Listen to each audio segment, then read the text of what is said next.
Gayatri Arunachalam. காயு cook டிப்ஸுங்கிற இந்த YouTube channel மூலமாக வாரம் ஒரு ரெசிபியாக பார்த்துட்டு இருக்கோம். இந்த வார ரெசிபியை பார்க்குறதுக்கு முன்னாடி என்னோட சேனலை மறக்காமல் சப்ஸ்கிரைப் பண்ணிடுங்க. பக்கத்தில் இருக்க பெல் சிம்பிளை ப்ரெஸ் பண்ணிடுங்க. என்னோட வீடியோஸ் ரெகுலராக உங்களுக்கு கிடைக்கும். வாங்க இந்த வார ரெசிபி என்னங்கிறத பார்க்கலாம்.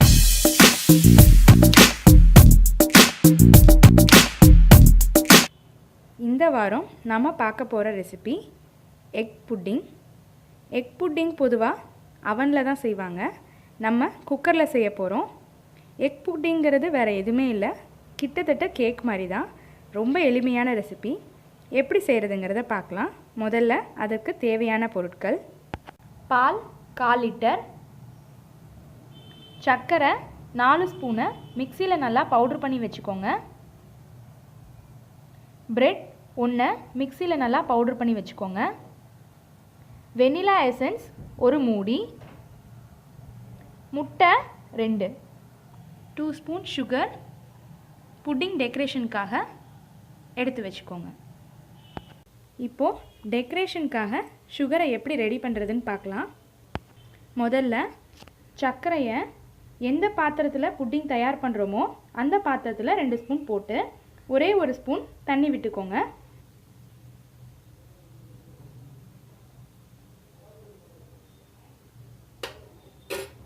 இதை நல்லா மிக்ஸ் பண்ணி விட்டுட்டு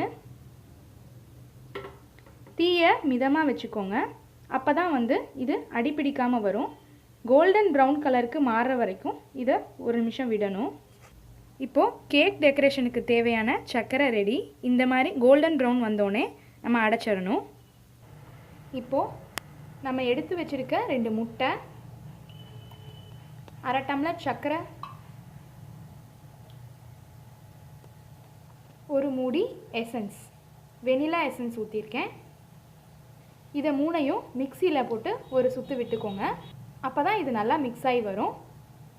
இப்போ முட்டை, சர்க்கரை, எசன்ஸ் 3ஐயும் மிக்சியில் அடித்து எடுத்து வச்சுக்கிட்டோம். இதில் 1/4 லிட்டர் பாலை எடுத்து மிக்ஸ் பண்ணிக்கோங்க. இது கூடவே பவுடர் பண்ணி வச்சுருக்கிற பிரெட் இதில் மிக்ஸ் பண்ணிக்கோங்க. இதை நல்லா மிக்ஸ் பண்ணிக்கலாம். இப்போ ரெடி பண்ணி வச்சுருக்க இந்த புட்டிங் மிக்ஸை நம்ம ஏற்கனவே தயார் பண்ணி வச்சுருக்க டெக்கரேஷன் பேனில் ஊற்றிடலாம்.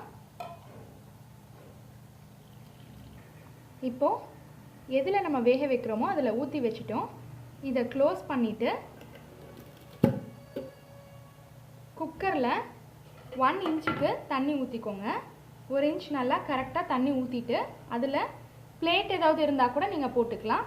போட்டு அதுக்கு மேலே நம்மளோட புட்டிங் மிக்ஸை க்ளோஸ் பண்ணி இதில் வச்சிடணும். சைடில் எதுவும் டச் ஆகக்கூடாது.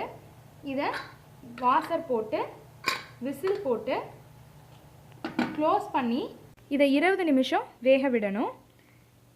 தீ மீடியமாக இருக்கணும். 10 நிமிஷம் அப்படியே விட்டுருங்க. அதுக்கப்புறம் நம்ம பேனை ஓப்பன் பண்ணலாம். 10 நிமிஷம் ஆயிடுச்சு. இப்போ நான் இதை ஓப்பன் பண்ணுறேன்.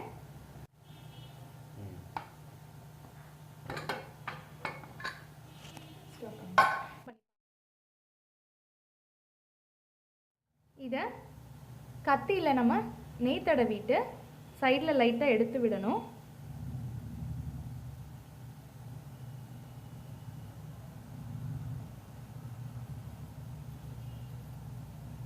இப்போ இதை நம்ம அப்படியே தலகீழாக தட்டில் கொட்டிடணும். இதோ டேஸ்டான எக் புட்டிங் தயார். இந்த வார ரெசிபி எல்லாருக்கும் பிடிச்சிருக்கும்னு நினைக்கிறேன். இந்த ஈஸியான ரெசிபியை நீங்களும் செஞ்சு பார்த்துட்டு மறக்காமல் எனக்கு கமெண்ட் பண்ணிவிடுங்க. இந்த வீடியோ உங்களுக்கு பிடிச்சிருந்தா லைக் பண்ணுங்கள், உங்கள் ஃப்ரெண்ட்ஸ் எல்லாருக்கும் ஷேர் பண்ணுங்கள். நன்றி.